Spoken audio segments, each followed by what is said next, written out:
हरियाणा मंडी साहब, ये अभियान आज से 1 महीने पहले हमने शुरू किया और 1 महीने पहले हमने भाजपा सरकार से 15 सवाल पूछे कि हरियाणा का इतना नुकसान 10 साल की बीजेपी की सरकार में हो गया और हरियाणा की जनता उसका हिसाब मांगे कि चुनाव का समय आ गया। 10 साल के बाद जब लोग के बीच में बीजेपी जाएगी आ रही है सरकार में, तो बीजेपी सरकार से सवाल हरियाणा की जनता को पूछना लाजमी। आज देश में सबसे ज्यादा बेरोजगारी हरियाणा में, ये सवाल पूछना चाहिए कि नहीं पूछना चाहिए बीजेपी को? 10 साल की सरकार के बाद देश में सबसे ज्यादा बेरोजगारी हरियाणा में क्यों? आज देश में सबसे ज्यादा नशा, पंजाब से भी ज्यादा नशा आज हरियाणा में, हरियाणा पंजाब से आगे निकल गया।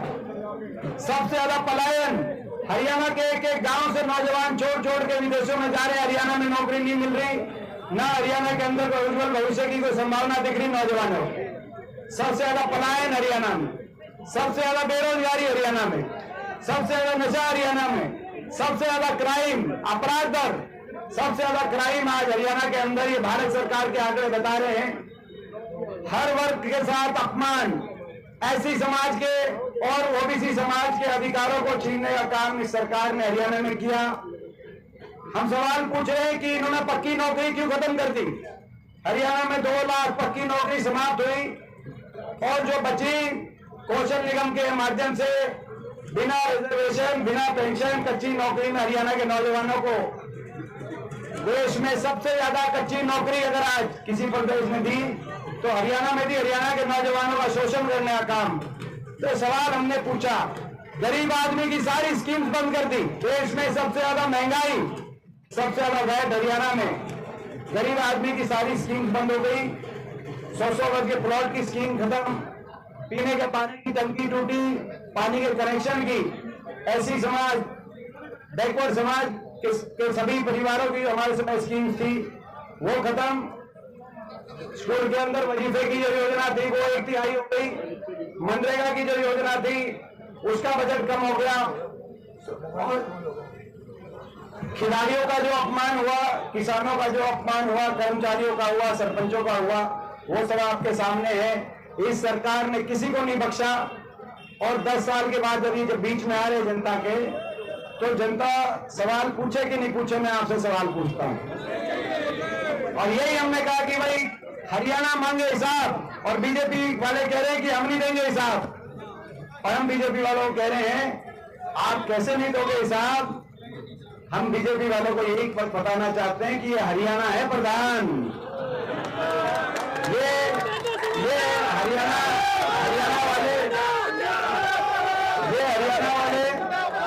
हरियाणा वाले, हरियाणा का आदमी सीधा है। हम सच्चे हैं, सीधे ईमानदार हैं। हम ठगे जाते हैं, हमारा कसूर है, हम ठगे जाते हैं। हम ठगे जाते हैं। आपने देखा अभी कैसे ठगे गए, ओलंपिक तक खेलों में हम ठगे जाते हैं। हम ठगे जाते हैं, लेकिन जब ठगे जाते हैं तो हम ठगा सा महसूस करते हैं और ठगने वाले से हिसाब हम मांग के रहते हैं। इतना हरियाणा का जो है, हरियाणा का ये आज ये परिवर्तन की लड़ाई है, हरियाणा को बचाने की लड़ाई, हरियाणा के नौजवान के भविष्य को बचाने की लड़ाई है, हरियाणा को विकास और खुशहाली के रास्ते पे लेके जाने की लड़ाई। ये लड़ाई बड़े बुजुर्गों को 6000 बुढ़ापा पेंशन दिलाने की, गरीब परिवारों को 100 गज के प्लॉट दिलवाने की, 300 यूनिट बिजली में राहत दिलवाने की, ये लड़ाई नौजवानों को 2 लाख पक्की नौकरी दिलवाने की जो आज पद इन्होंने समाप्त कर दिए, ये लड़ाई खिलाड़ियों को पदक लाओ पद पाओ की नीति दिलवाने की, हर समाज के वर्ग को न्याय दिलवाने की और सम्मान दिलवाने की ये लड़ाई है, कांग्रेस पार्टी की लड़ाई है। अब हम चलेंगे पदयात्रा के माध्यम से। वो जो मीडिया का वैन आप देख रहे हैं, थोड़ा सा आज अगर वहीं से जो करवाते तो वहीं, ये जो मीडिया का वैन देख रहे हैं उसके पीछे सारी जो लीडरशिप है हल्के के, जो सारे सम्मानित सीनियर साथी हैं, मैंने किसी एक का नाम नहीं लिया क्योंकि इस तरह किसी का नहीं लिया लेंगे तो वो आप सबको जानते हैं, सारे हमारे साथी हैं। उसके पीछे हम वहां पर सारे सीनियर साथी चलेंगे मीडिया की वैन के पीछे, और आप सभी साथी उसके पीछे पीछे चलना। जो पूरा अपना सफर है हम जो है कदम ताल से पूरा पैदल चल के सफर पूरा करेंगे। 2 किलोमीटर का ही रास्ता है, ज्यादा लंबा नहीं है। कौन कौन चलेगा 2 किलोमीटर? हाथ खड़ा करके बताना पड़ेगा। हम चलेंगे। कौन कौन चलेगा 2 किलोमीटर पूरे?